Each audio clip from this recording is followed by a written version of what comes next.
What's up, guys? Mr. Knows Hoops back today with another video, and today we are covering the Sacramento Kings 26 and 18, 14th in offense, 18th in defense. And today, guys, I sort of just want to get into this team in general and where I think they could really go, because currently sitting at the 5th seed, they could make a little run. But at some point too, if you're Sacramento, I think you got to pull a trigger on a move to see if you can really push yourself forward in the Western Conference. So without further ado, don't forget to leave a like, comment, subscribe. We are 4 subs away from 600, and we have about 2 to 3 days left in January. Please, guys, please share this with your friends. Leave a like, comment, subscribe. And let's get right into it. So the first thing I want to talk about is Sabonis. The man is having a career year, 13 and 8 on 61 from the field, 44 from 3. Now, to be fair, it's on 1 attempt, so and then 68 from the line. And let's go ahead and get right into it. Right, so coming up here, the first thing we're going to see, right, is off this miss. This nice little move here gets Gordon to sort of step back and hesitate. Does a little fake handoff, right? Gets the ball right back. And at this point, Nurkic sort of gives in the inside leverage. And you can see Gordon tag him, and Booker sort of trying to force something. Steps up, and the minute Nurkic sort of commits, he gives that inside lane. And does a beautiful job of just attacking at the rim and getting a good shot. Sabonis does just a really good job here, right? Gets the pick, rolls with Monk, boom, goes up. But this is important because him as a roll man, according to NBA.com, this man is a 65% field goal percentage when he's a roll man. And he's 52% from the short mid-range, which is about 26% of his shot. And the short mid-range is about from like 3 feet to 9 feet. And that's according to Clean the Glass, and the 65% is a roll man, NBA.com. This guy is giving you, I think, a new way for the offense to sort of generate. We sort of saw the Kings offense run into a struggle in the playoffs, and we're going to talk about that again here in a little bit. But, right, you're going to see here Sabonis is going to get the ball top of the key. Fox is going to run a little off-ball action, right? But here, boom, uses his leverage, and again, that however many feet from the basket, right, that little short midi is a nice shot. And it's something that they can attack more and more. And obviously, we got to talk about Sabonis, the passer, the playmaker. Still great for what he does, right? Gets this little action here with Herter. Slips the screen, gets the ball out, right? And the team collapses in, gets Harrison Barnes wide open in the corner. Now, while that is a defensive lapse, again, teams had to now respect what Sabonis is doing as a scorer even more than before, right? So again, you get the pick and roll here. Sabonis sort of straggles up, right? Rolls a little, and because we have to remember, some things should remain the same. Like the DHOs that they love to run over there with Mike Brown, right? It's huge. But I think what's so important here about what Sabonis is doing for this team is very straightforward. Sabonis is finally helping, to add another layer to this team. And you might be saying, Amster, what is that next layer? To me, we saw in the playoffs against Golden State, Sabonis sort of get exposed in his, just the way that he's playing, right? So I'll never forget this. We talk about this in the Discord all the time. Well, not all the time, but when we bring up, how Sabonis is playing, or the Kings or whatever, there was a moment, I think it was like it was like in their later part of the series, so like 5 through 7. And there was one game, I think it was in Golden State. And you see Sabonis with the ball in his hands, right? And he's, right where my mouse is, like literally right about here. Draymond would be him, and he's all the way down here. Nobody else is even near him because they're all basically just waiting for the idea of a DHO for there to really be any form of offense generated. If it wasn't through a De'Aaron ISO or a Malik Monk ISO or something of that sort. To me, from what I've watched film-wise, and I can only watch and see so many games, them using Sabonis as a roll man more, or I guess even more, is going to be key to me. Because then you have to make teams respect the roll game and not just, we're going to attack over. And if we attack over, we can stop whoever the shooter is. And at that point, we can sort of catch up and get our footing. So to me, what Sabonis is giving this team right now is sort of a new dynamic. Now, I'm sure you guys are saying too, again, 14th in offense isn't something that you would sit there and be like, that's incredible.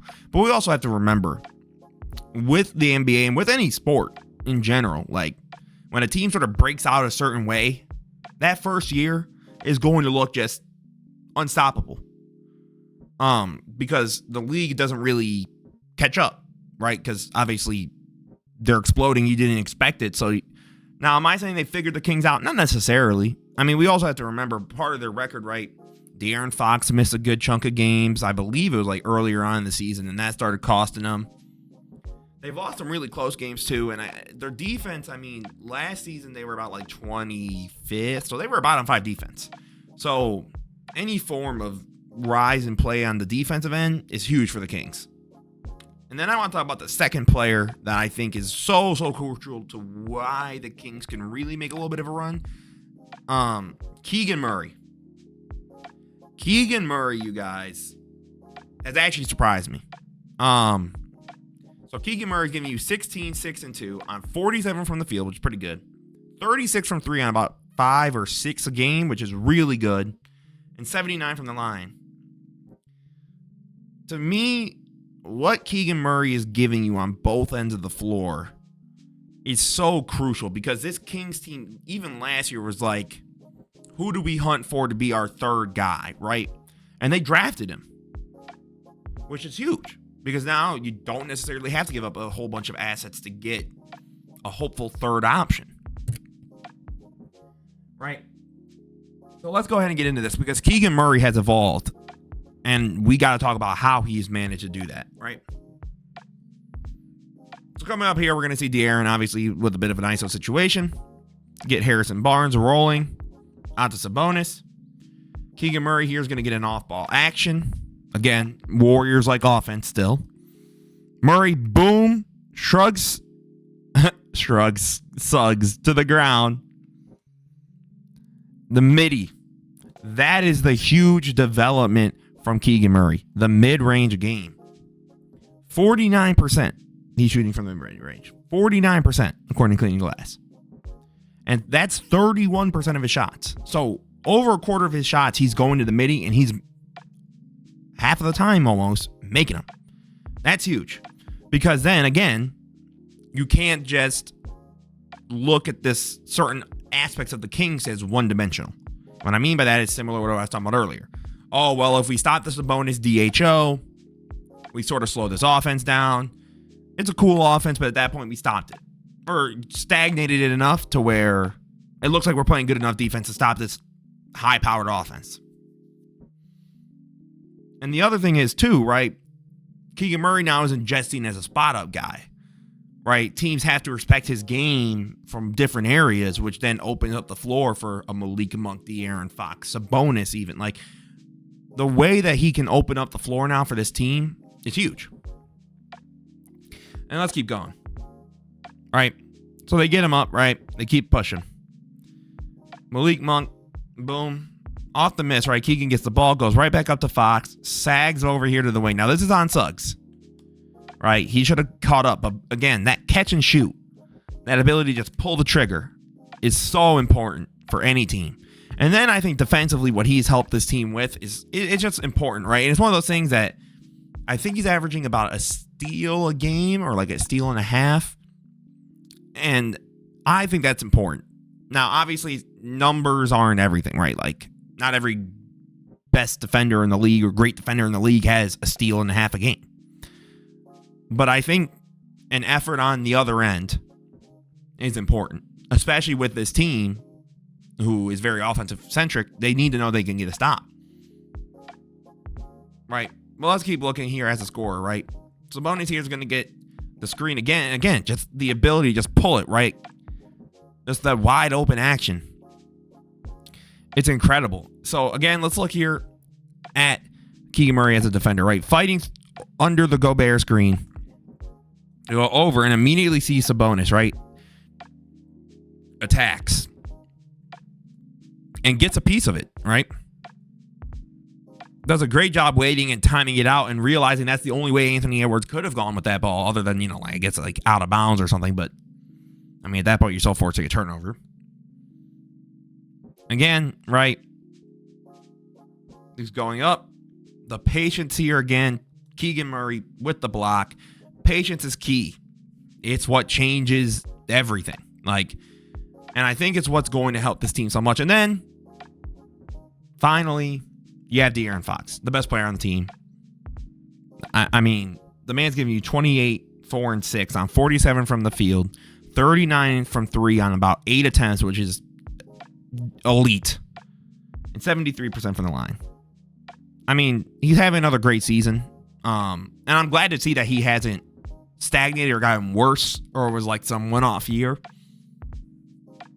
But to me, I think the reason I saved him for last is because you guys need to see how the pieces around him are actually making the effort to be better. So that way when De'Aaron's doing De'Aaron, Sabonis has his moments, Keegan can have his moments. But I do want to talk about what I think this Kings team can do at the end. So let's just get right into it, right? De'Aaron here is going to get the ball, gets Kuminga here one-on-one, kicks it out to Murray, throws it right back out to Fox, got Podziemski on him, boom. Beautiful little pull-up shot. It's just the willingness, right, to have such a dynamic scorer. Because right now, the way he's playing, he can kill you from anywhere. From the rim, from the midi, from the three. You have to respect him on all three levels, which is obviously extremely important, right? So Fox is going to get the ball here. It's got Kuminga one-on-one. Slows the game down, right? Podziemski's trying to stop him.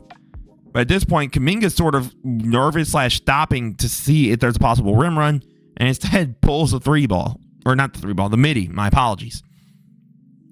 What Fox has helped this team do is just so crucial, right? And helping set this off-ball screen here for Herter.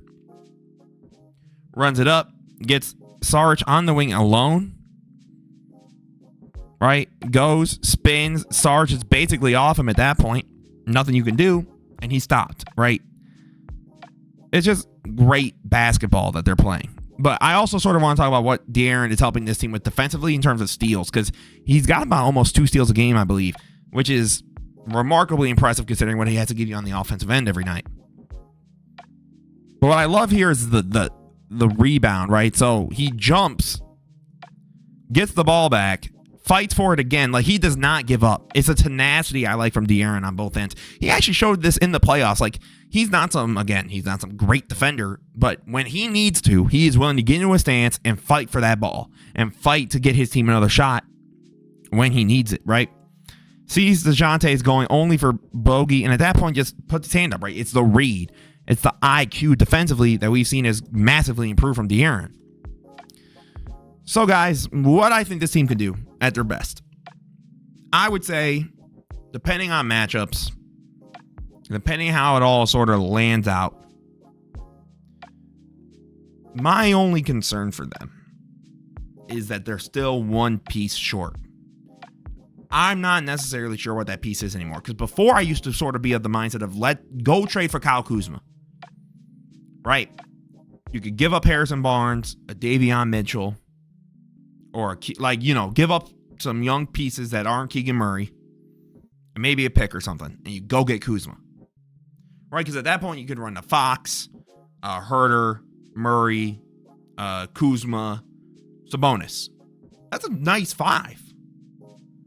But my thing is do you go in on defense and try and trade for some defensive piece at the wing or at the wing to try and help Sabonis out defensively and sort of help your defense shore itself up so then the offense can still be what it is anyways. So to me, I think, unfortunately, this team is looking like a first-round exit, but I do think, depending on how it all pans out, if they play around and play a team like the Suns, or they play a team like the Mavericks, teams like that, they could win and get out. I know it's crazy to say they could beat Phoenix, but the one thing is, if there's a team that can try and offense with Phoenix, just the way they play, it's Sacramento. They've played very tight a lot of the time, even throughout this year. But as always, guys, this is Amster Nose Hoops. Let me know what you guys think down below. Don't forget to like, comment, subscribe. What do you guys think the Kings' ceiling is for the season? Do you think Kuzma's the trade piece that they go for? Do you think they need to trade at all? Or do you think it's just a matter of just wait it out in the West? Some of these teams are just bound to get worse through age, whatever you want to say. and the Kings will just naturally rise through that. So let me know what you guys think down below. This was Ems from No Soups. Have a beautiful rest of your day, guys. Peace out.